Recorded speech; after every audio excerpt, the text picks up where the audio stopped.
Good morning, everybody. Today's class will dedicate, of course, to our brothers and sisters in the Ukraine. Our hearts are with you, our souls are with you, our minds are with you, strengthening you, sending you all the love and blessings, davening for you. May Hashem protect all of our brothers and sisters in the Ukraine and all of the good people there and the world over. May we experience the La Yehudim Hoysa Eire v'Simcha v'Sasim Vikar Kein Tiyalano B'Tayv HaNireh v'Hanigla. I shared yesterday, we had a session with London about the war in Ukraine and about serenity, inner serenity during uncertain times. It was with some communities in London, United Synagogue communities. So I shared some of about my conversations that I had with five of the Chabad Shluchim who are in Ukraine.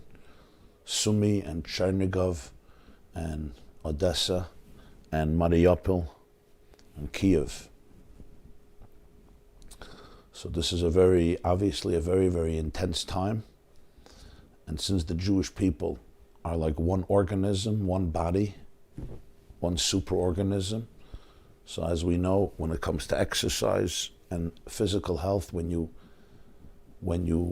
stretch, or when you repair, or when you enhance, or when you strengthen one part of the body, every part of the body benefits, because this is a singular circulation system. And therefore one part of the body directly affects the other part of the body, and there's a central nervous system in which the entire body is integrated. And the same is true spiritually with the Jewish people. So whenever a Jew anywhere in the world, or a Jewish community empowers itself in the United States of America or anywhere else in the world, by osmosis, consciously and unconsciously, by ways we know and ways we don't know, it strengthens the entire organism, it strengthens the entire body. So our learning today, we'll daven today in their merit and in their schus, and may we see a Yeshua and a Geula very speedily in our days. So, we are now in the month of Adar 1. We're soon entering into the month of Adar 2. So today we're going to start something new. If you haven't opened your source sheets, please open your source sheets. If you're on Zoom, you can go to chat and you'll see that the link to the source sheet is there. You can also get it on the yeshiva.net. And as you see on the top, Beis Samach Daled, which means B'Seyata Deshmaya, with God's grace, Purim, Maamer Beis Tovshin Yud Zayin. This is a mimer, a Hasidic Chabad discourse that was said, presented by the Lubavitcher Rebbe on Purim during the Farbrengen, Tovshin Yud Zayin, which would be 1957. That's how many years ago? Yud Zayin, Chav Zayin, Lamed Zayin, Mem Zayin, Nun Zayin, Samach Zayin, Ayin Zayin. That's exactly 65 years ago. Somebody's asking for the source sheets. If you just go up a little bit in the chat, scroll up a little bit, and you'll see a link to the source sheets. It says in parentheses, Maamer Beis, the second mimer. And what that means is that usually, just a little bit of a history introduction. Usually, the Chabad Rebbes, their Torah, the way they communicated their Torah was through two avenues. One was called Mimerim and one was called Sikhs. Especially by the Lubavitcher Rebbe, by the Rebbe, when he would have his Farbrengens, his public large Torah gatherings on Shabbos or on Yom Tov or middle of the week, special days, special occasions, holidays of course. Most of the Farbrengen was made up of Sikhs. And then there was one section that was made up of a mimer. What's the difference? A mimer is a discourse that focuses on explaining and revealing a concept and an experience of Chabad Hasidus. So a mimer could go anywhere from 15 minutes to a half an hour to an hour, or somewhere in between. The Rebbe would usually close his eyes. They would sing a special melody before. People would stand up.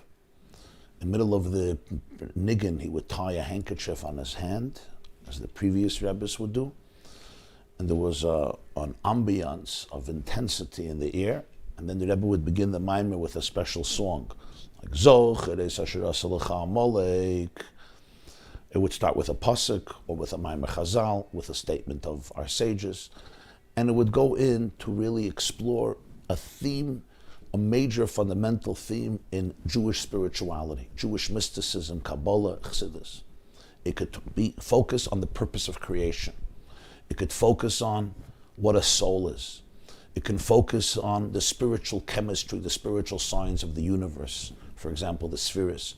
It could focus on the human personality, dissecting the human personality, understanding the conflicts within a person, understanding the various parts of a person. It could focus on explaining a certain aspect about Torah, or about mitzvahs, or about davening, or about learning, or anything as part of Judaism, exploring the spiritual dimension of it. That's a mimer. And the Rebbe would finish it, he would open his eyes, take off the handkerchief. There was a song afterwards. But most of the Farbrengen was made up of Sikhs. Yeah. You want to ask something? Most of the Farbrengen was made up of Sikhs. What are Sikhs? Sikhs means talks. And here, there was less of a formal structure. The Sikhs could encompass and discuss almost everything. It could discuss a Rashi on the Parsha. It could discuss a Zohar on the Parsha.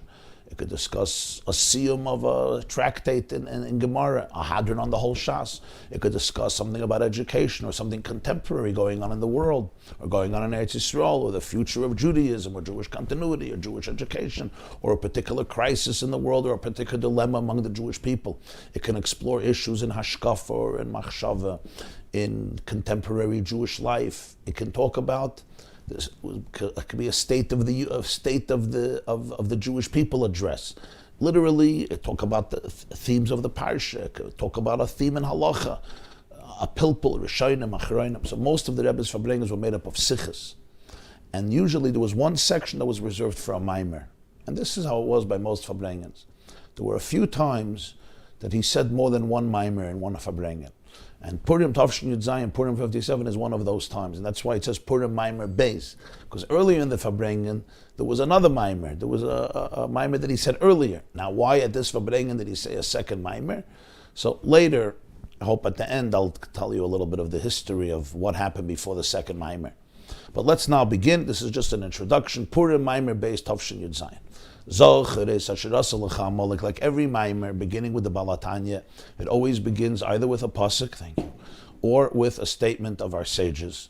This starts with a pasuk, and of course a very famous pasuk that comes from Parshas Ki Seitzei, and of course it's the verse that's read right before Purim, what's called Shabbos Zachor, the Shabbos of remembrance. And the reason it's called Shabbos Zachor, of course, is because that's the Shabbos when we read Parshas Zachor, when we read that special section of Parshas Ki Seitzei, the book of Deuteronomy, which tells us about remember what Amalek did for you. And in fact, much of the celebration of Purim is that. In fact, the reading of the Torah on Purim is, again, about the war of Amalek against the Jewish people, and Hashem telling the Jewish people they should always remember what Amalek did in Parshas B'Shalach.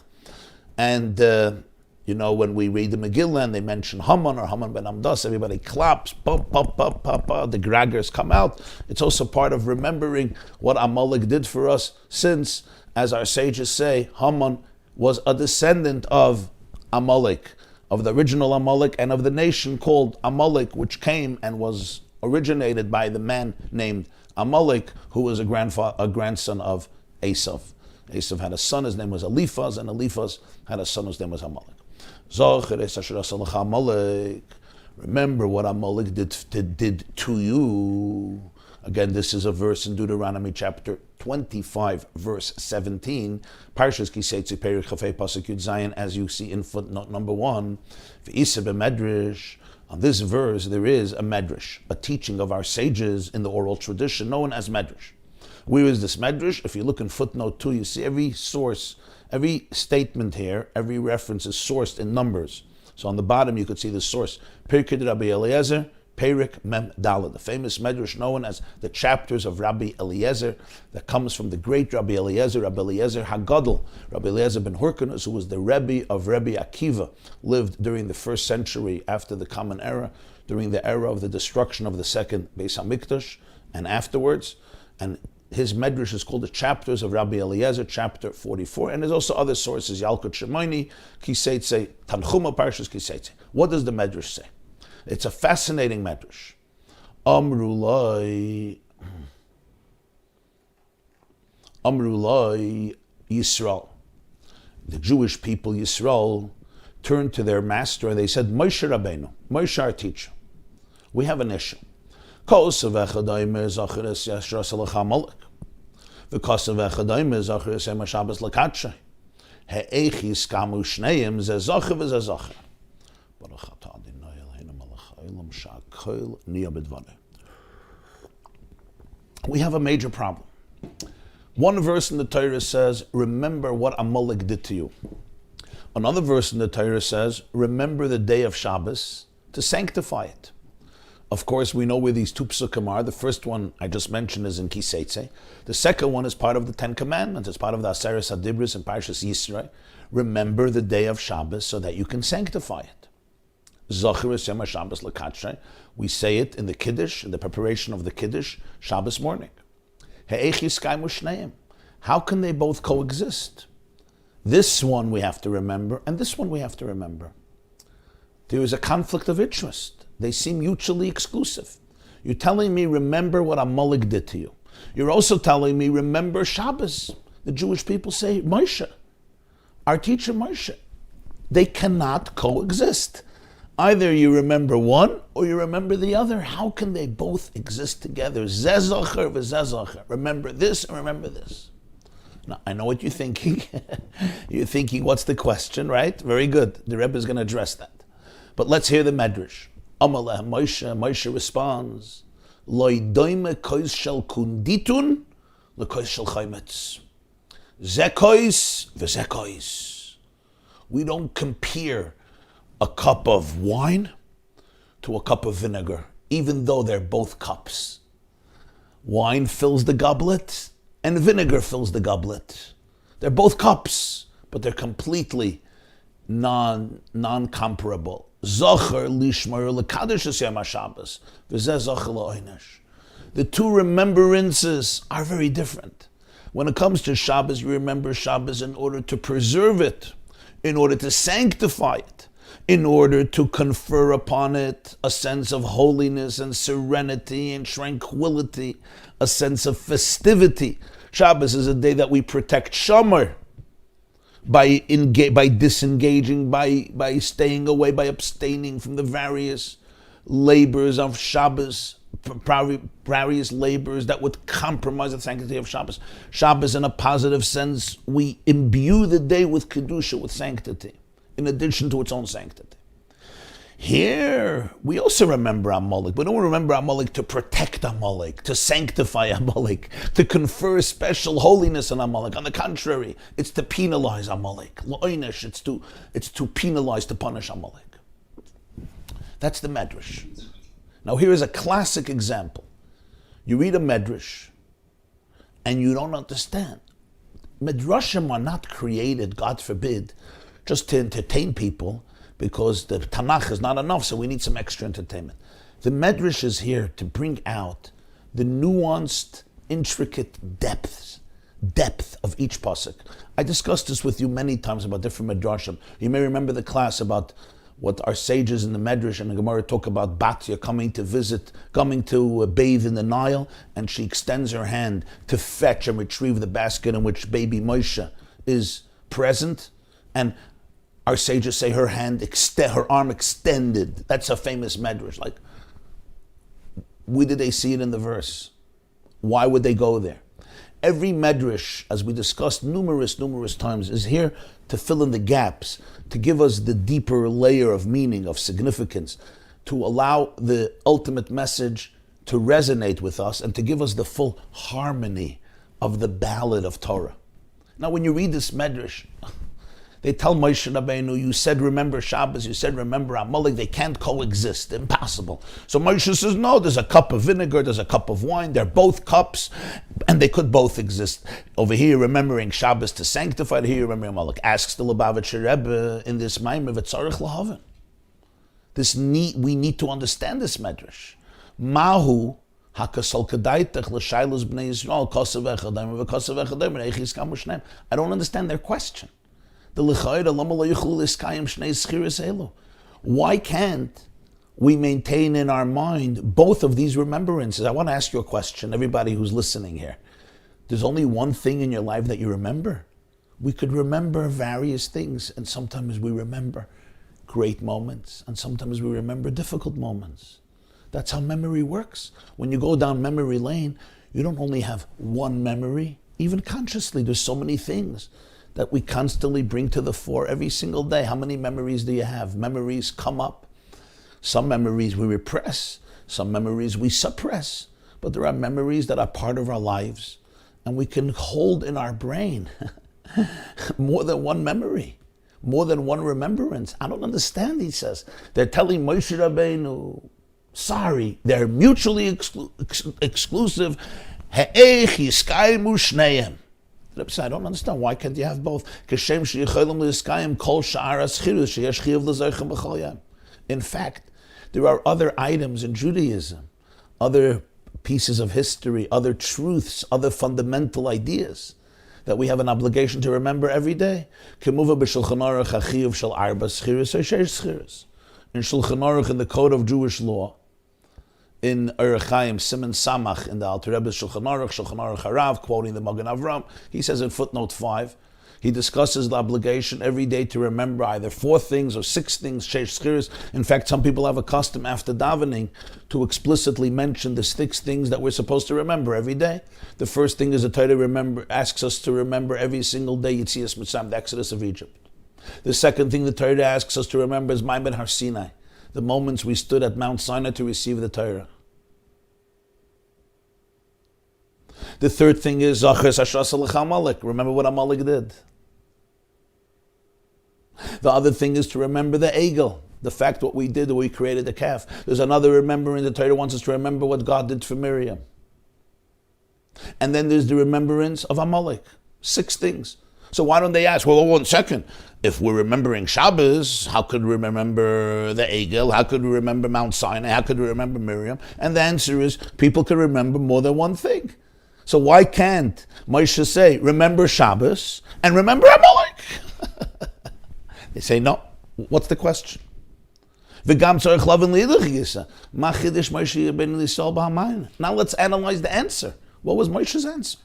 What is the novelty that Moshe brought to them in his answer? What did he tell them? Just don't get confused. Here you're remembering Shabbos in a positive way. Here you're remembering Amalek in a negative way. Shabbos is a positive memory. You remember Shabbos. In other words, you focus on Shabbos. You tune into Shabbos. You think about Shabbos. You prepare for Shabbos. You turn Shabbos into a special day. Amalek, you also focus on Amalek, but for what? For penalization. What's the chiddush of Moshe? What did the Jews think before? That Shabbos should be remembered as a horrible day that should be blotted out of our memory, and Amalek should be glorified and celebrated? What exactly is Moshe communicating to them and answering their question? First of all, what's their question? Second of all, how is Moshe answering their question? By saying, by the way, you're not remembering the same thing. And what's his chiddush? What's his novelty?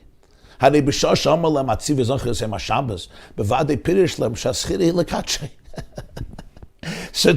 when Moshe gave them over the mitzvah, remember the day of Shabbos, what did they think? That he means remember the day of Shabbos, to destroy it, to penalize it, to blot it out of your life, to kill it, to desecrate it? Obviously, explain to them, remember the day of Shabbos, to make it holy. Kedrashas Chazal. As our sages explain and interpret that verse, remember what Amalek did. Remember Shabbos. What do Chazal say on that pasuk in the Mechilta? Kacheya b'Meichel, Kacheya b'Mishta, sanctified with special food, sanctified with special beverages, sanctified with beautiful clothing, sanctify it with a clean garment, with a tablecloth. with creating a festive meal in a festive home. Katsheyu alayayin, sanctified through a cup of wine, which is what we do. We make Kiddush. And the Kiddush that we make is a direct fulfillment of the mitzvah. Zachor is Yom Shabbos l'katshe. You take a cup of wine, you make Kiddush, that is the mitzvah.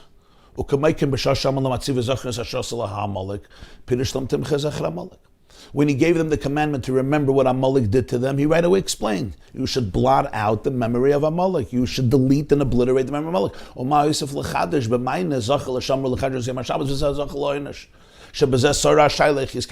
Suddenly, Moshe, it seems like, is telling them a big chiddush, a novel idea. Shabbos, you remember in a good way. Amalek, you remember in a negative way. And through this, the question of how they can both coexist is answered. The question doesn't seem to make sense. And the answer doesn't seem to provide any novel idea, and also doesn't answer the question, whatever the question is. From this whole discussion of the Midrash, we can deduce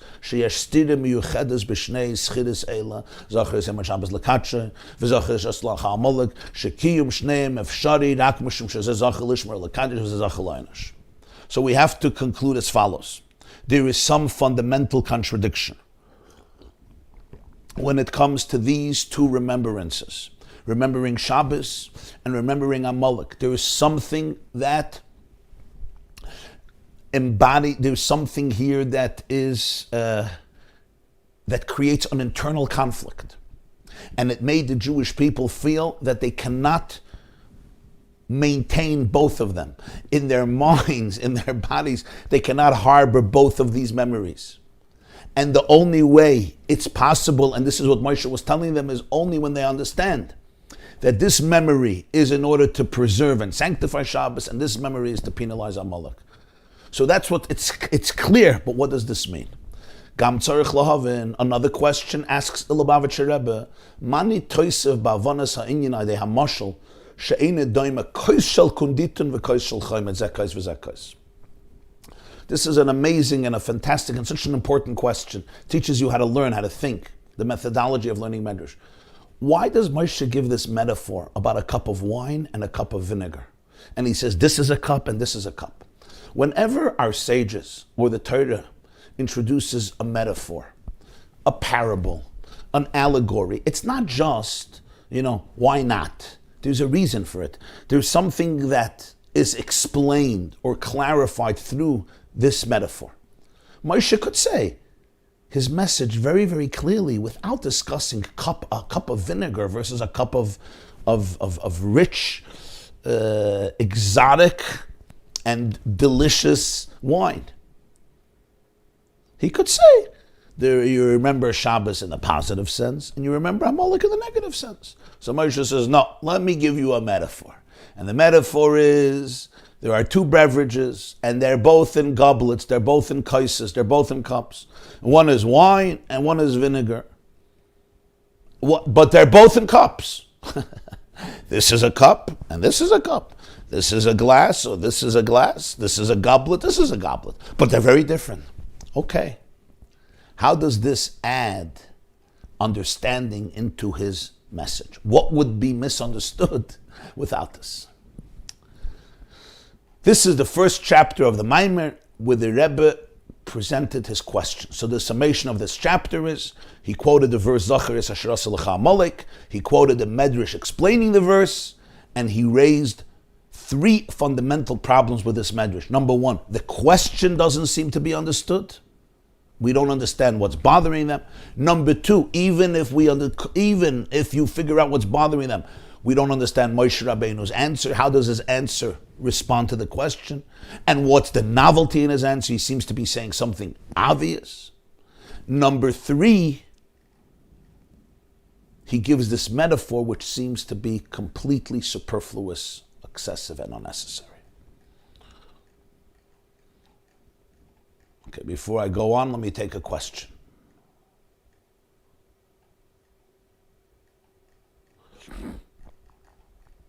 If I could just clarify something, you mentioned that most of the Rebbe's Farbrengens were comprised of Sikhs, of talks, and usually there was one mimer which focused on a sugya, on a theme in Chassidus. Does that mean in the Sikhs there were no Hasidic themes? No. Sometimes he could dedicate a Sikh or two for Hasidic themes as well. I told you the Sikhs could discuss, and they spanned and they covered almost any topic within Torah, within Yiddishkeit, and almost any topic under the sun, literally. But the mimer was focused on a Hasidic sugya. What about, these were the spoken words, but what about the unspoken, non-verbal eye contact, singing, negunim, lechayims? Yes, between talk and talk, the Rebbe would take a break. The break could be 5 minutes, 10 minutes, or sometimes 20 minutes or more. And they would sing a song. Sometimes they would sing more than one song, and that's when people would say lechayim. The Rebbe would look at the crowd. Sometimes people would come over to talk or ask something, etc. Question. Remember to blot out Amalek. Remember to blot out the name of Amalek. Yes, they find that to be a contradiction with Shabbos. But I have another problem. If you blotted out the memory of Amalek, how could you remember him? There's nothing to remember because you blotted him out of your memory. Okay, great question. So literally the answer is, it doesn't mean you remember him and you blot him out so that you don't remember him.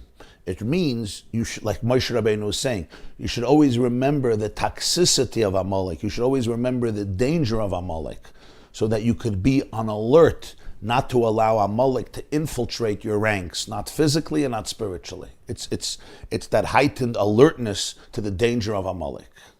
You ask why Moshe used this metaphor of the cups, the two cups. But we know many people who use long lists of synonyms which basically are repetitive and they don't add anything. Okay?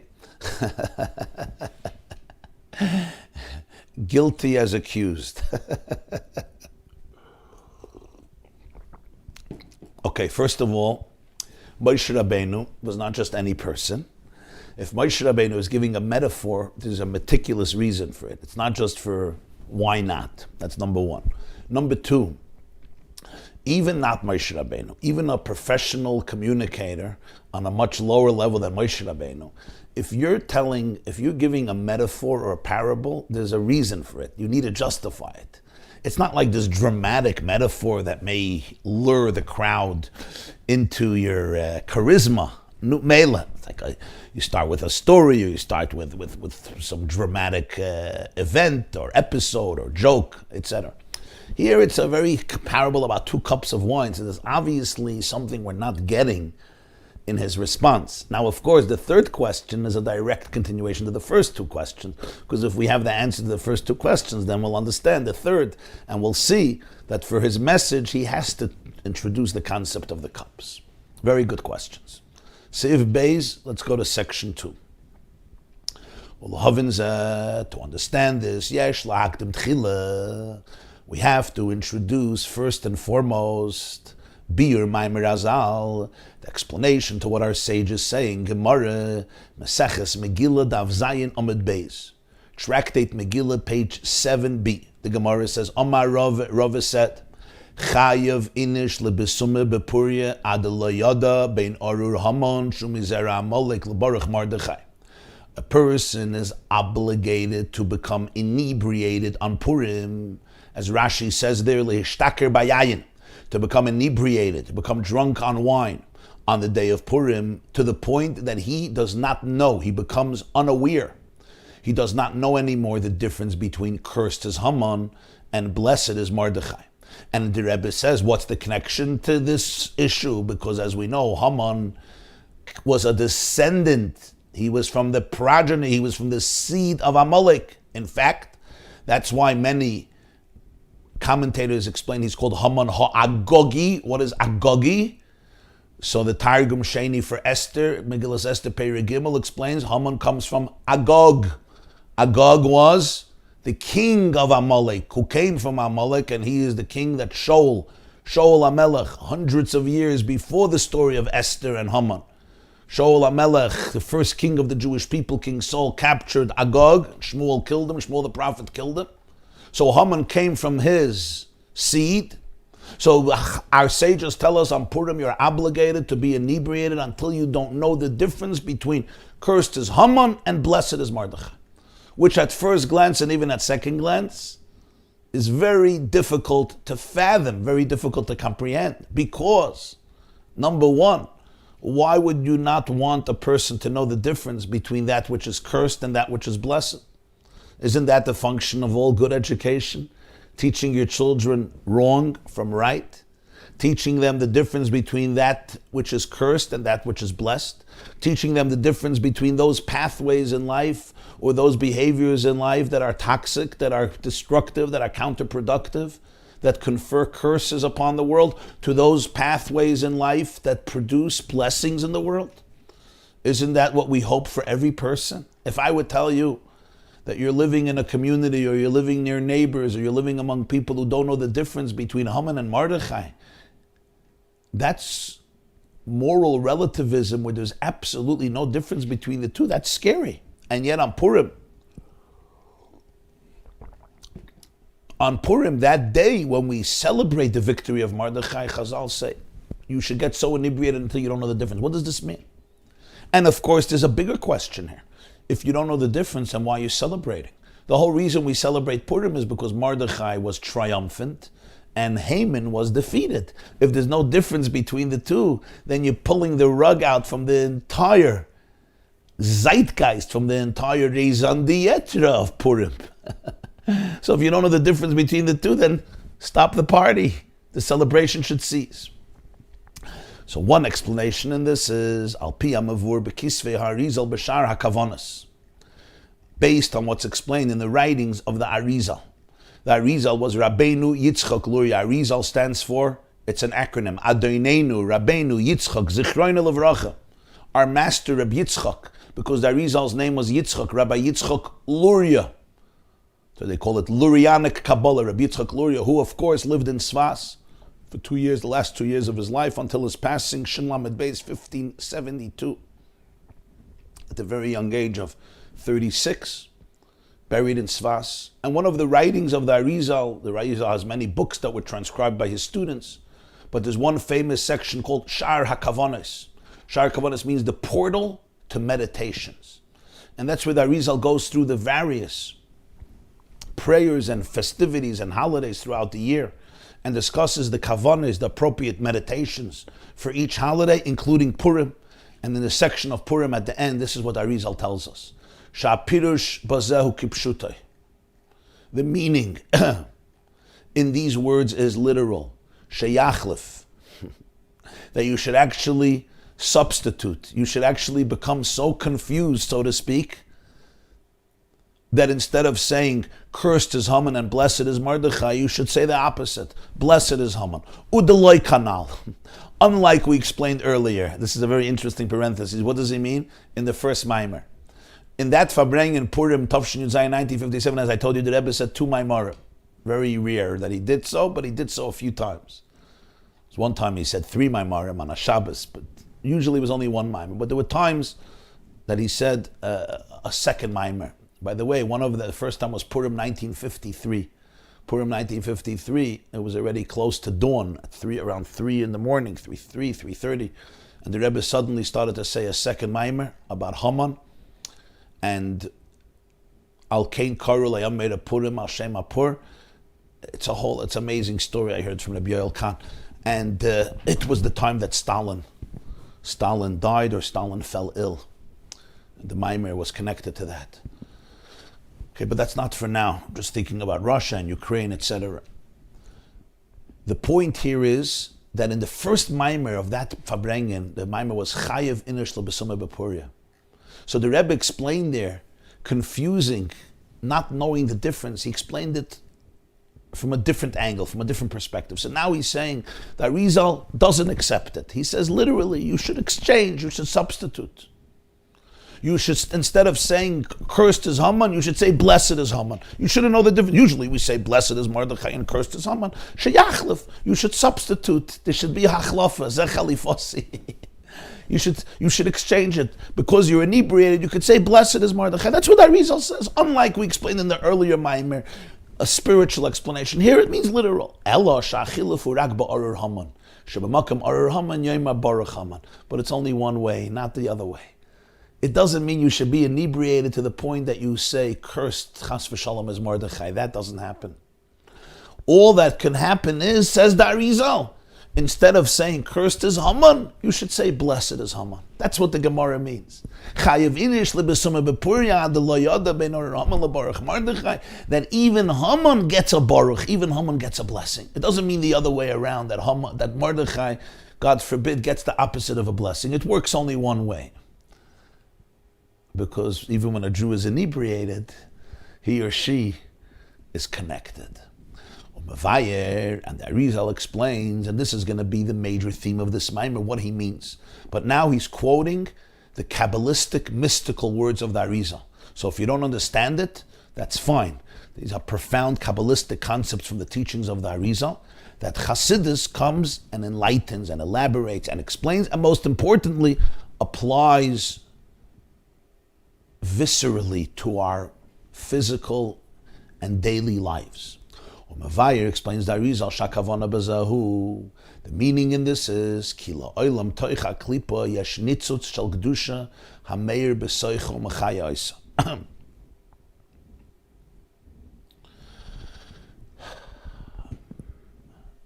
Always within Klipa. Klipa means a shell, a husk. That's what Klipa is. Klipa, in Yiddish, klipa is a shalachts. A banana peel is called a klipa. An orange peel is called a klipa. A walnut, an egois, has a very dense and thick shell. You got to crack it, right? You take a nutcracker and you crack it. Within the klipa, within the husk, yesh nitzut shel kedusha hameir b'soicha mechayos.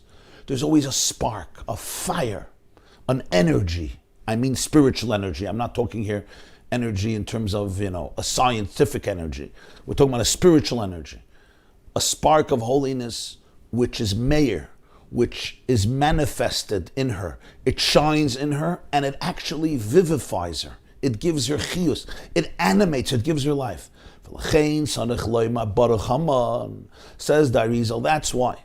On Purim, the Jew ought to be able to instinctively say, Baruch Haman, blessed is Haman, lahamshich el hanitzutz hahu oir. Incredible words. In order to draw down light to that spark. In every clip, in every shell, there is a spark of Kedusha. When the Jew says, Baruch Haman, blessed is Haman, he brings forth, or she brings forth light that is drawn, that is gravitating, that is directed towards that spark which is in the klipa, in the husk. And hence the Arizal says the only way you can say this is without kavana, without premeditative deliberation. Only after one is inebriated, one is drunk, and the person has left his das, he went out of his rational senses. He's beyond his das, his rational mind. So the regular priorities and reckoning and choices are gone. The person is drunk. Because if, God forbid, you're going to say Baruch Haman with intention, with kavana, with meditative preparation. In other words, with deliberation. Kavana means I'm intentionally saying blessed is Haman. Then, you're going to draw down the light not just to the spark that's embedded within the husk, but also to the husks themselves, to the klipos themselves. Chas v'shalom, heaven forbid. Ad kan l'shoinoi. This is a quote from the Arizal. Ad kan l'shoinoi means till here is the quote. From now begins the Rebbe's explanation. V'hainu, what is the Arizal telling us here? Shetoich hanayin delayad ben arer Haman lebaruch Mordechai. Sheyoymar baruch Haman hu birur va'alas hanitzutz kedusha de Haman. When our sages are saying that on Purim, you have to be so inebriated that you don't know the difference between cursed as Haman and blessed as Mordechai. It means not just words. The Jew should be drunk. Blessed is Haman, blessed is Haman. It really means you're blessing, you're sublimating, you're elevating, you're accessing, you're bringing up, you're extricating the spark of Kedusha that is buried, that is embedded in the klippe, in the shell of Haman, you want to excavate it. That's the Baruch Haman.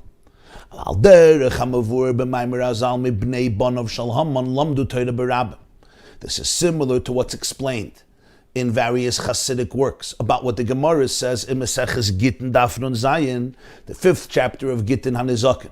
The Gemara says, from the grandchildren of Haman, there were those who learned Torah and taught Torah in public. And the Gemara identifies the city, Mibnei Banav Shel Haman Lamdu Torah B'Bnei Brak. In fact, there's another Gemara, it didn't make it into all the prints, but you have it in Chesonis Hashas, that one of those descendants, one of the descendants of Haman, you had some of the great sages that came ultimately from Haman. What does this mean? It means, why? First of all, how can it happen? Second of all, why do the sages tell this to us? So the Rebbe says it's the same point. There is some nitzutz. This is very heavy. There's some nitzutz. There's some spark in Haman. Obviously covered over, eclipsed. Baruch Haman is to draw down light into that spark. I can only do this when I'm inebriated. We're still going to see what that means. If I do it with deliberation, with kavanah, with my das, not good. A whole year you don't say blessed is Haman. On Purim, in that state you could say blessed is Haman.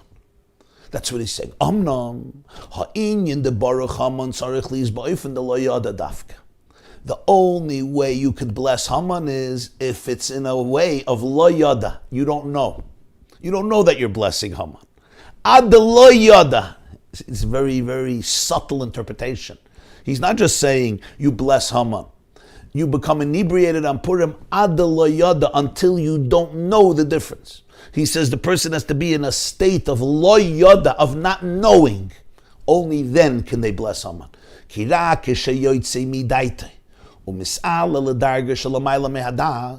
Because only when a person graduates and leaves, emancipates himself or herself from their das, from their cerebral understanding, only when they stop wrapping their brain around reality, defining reality in terms of something that one can comprehend and understand. And the person elevates himself or herself to a state of consciousness that is lamayla me'adas, that is higher, that is deeper than knowledge, awareness, and understanding.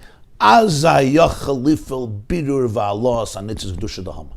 Only then am I in a position where I can select, where I can separate, and where I can sublimate the holy spark of Haman. But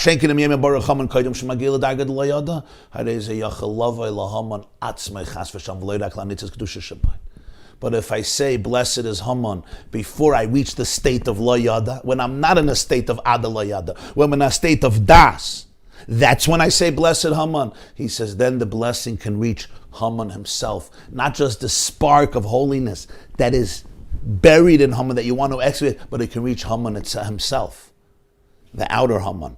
And if that happens, it's not good, because Haman is a dangerous person. Haman is an evil person. So the only way you could reach that place, says the Arizal, is if you're inebriated. And here inebriated, as we're going to see, is much more than, okay, I'm drunk, I don't know what's happening with myself. It's a deep, deep avodah. As you know, Purim is the deepest day. Purim is not, some people think Purim is, it's a lightheaded day. No, Purim is a day of lo yada. Purim is a day when I can go beyond das. When you go beyond your das, ad lo yada. It doesn't mean ad lo yada till you don't know the difference, because you're so drunk, you don't know what's happening with yourself. He's saying you elevate yourself to a place of lo yada, of not knowing. Then you could say Baruch Haman. The only way a Jew could say blessed is Haman, for it to really be a blessing, is if it's not with kavanah. If it's coming with kavanah, in other words, if it's coming with my conscious deliberation and intention, I could make more problems. I could become part of the problem, not part of the solution. It can only happen, as the Arizal says, when he's a shikir v'yotza midaita, which the Rebbe explains, doesn't mean yotza midaita is meshuga. Yotza midaita means meshuga in a very, very deep way, where I go beyond self-consciousness, where I go beyond das, as we will see.